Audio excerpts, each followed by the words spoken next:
Bonjour, et pour ce numéro 134 des traductions sans filet, le 15e, je suis dans la cave de ma maison. Et pourquoi dans la cave?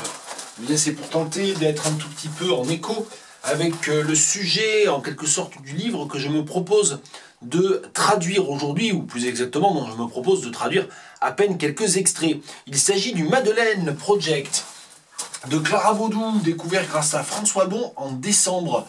Et le Madeleine Project, dont j'ignorais totalement l'existence avant, c'est un long projet de travail sur une archive trouvée de manière totalement au hasard par Clara Baudou dans la cave correspondant à son appartement. Et donc, elle a essayé de retracer tous les objets qu'elle avait retrouvés, notamment dans une grande malle, et de retrouver en quelque sorte l'itinéraire de vie, de se replonger dans ce qu'avait pu être la vie de cette précédente propriétaire qui avait laissé un très grand nombre d'objets personnels liés à de nombreuses décennies de, d'occupation, de vie dans cet appartement. Donc le Madeleine Project a été publié, sous forme de livre dès 2016 aux éditions du Sous-Sol. Je vais d'ailleurs en parler avec les extraits que j'ai choisi de traduire. Mais au départ, c'était un projet sur Twitter, et donc c'est une série de tweets. Et le livre se présente comme une série de tweets, c'est donc un livre graphique, c'est une sorte de roman ou d'enquête graphique composé de tweets. Et je me propose de traduire le début de la saison 3. Et je vais les lire au fur et à mesure. Donc le premier tweet s'appelle saison 3, Third Season. Le second tweet, bonjour, par où commencer? Et ils sont tous datés, tous ceux que je vais traduire aujourd'hui, sont datés du 27 juin 2016. Bonjour, par où commencer? Hello, where should I begin? Depuis la saison 2, il y a eu le livre Un jour de février où je touche son papier pour la première fois. Since the second season, there has been a book. There has been the book. The book has arrived, peut-être. Un jour de février où je touche son papier pour la première fois. One day in February where I touched the paper for the first time. Et là, évidemment, j'hésite entre le présent de narration avec datation au passé, qui est possible en anglais, mais qui est quand même très transgressif, en quelque sorte, et la normativisation au passé. Un jour d'avril, où les éditions du Sous-Sol m'envoient le texte d'intro du livre qui dit « Cartons et boîtes, matrioshka d'un siècle révolu ».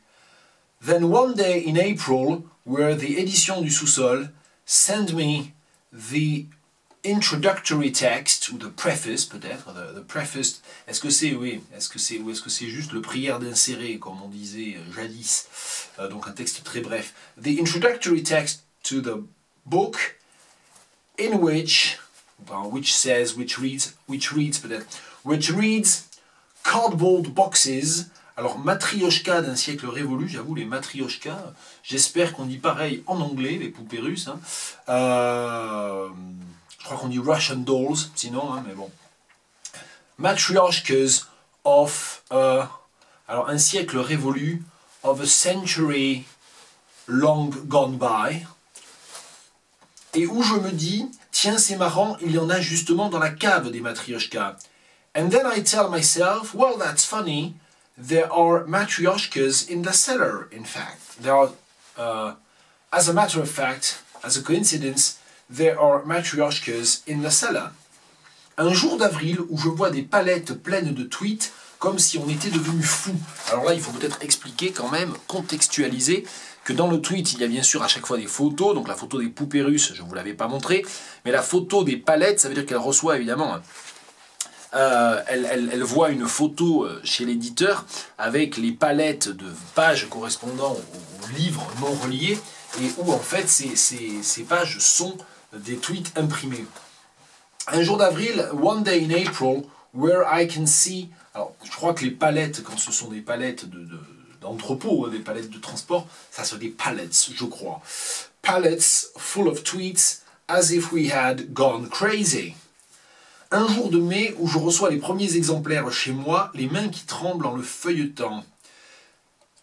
Déjà, oui, le feuilleton, c'est le livre. Il y a une sorte d'anacolute ici, parce que c'est les premiers exemplaires, les mains qui tremblent dans le feuilleton. Donc il renvoie à un singulier qui n'est pas présent, en fait, explicitement. Then one day in May, where I am sent, on dit pas receive, hein? Receive at home, si. Bon, en fait, si on peut dire receive.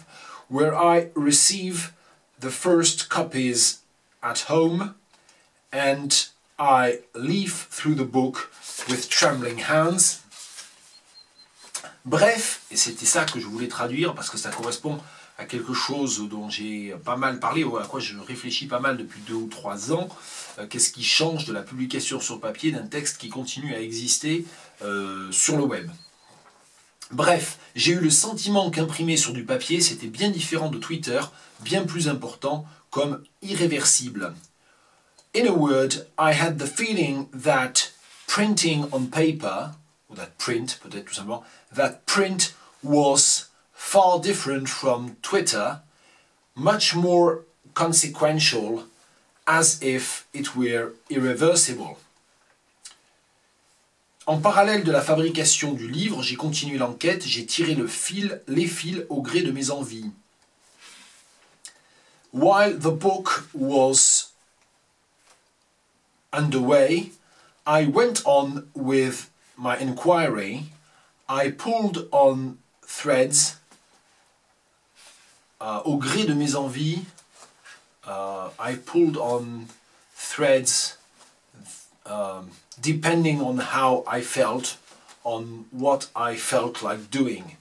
Whims peut-être. I pulled on threads depending on my whims, ou following my whims.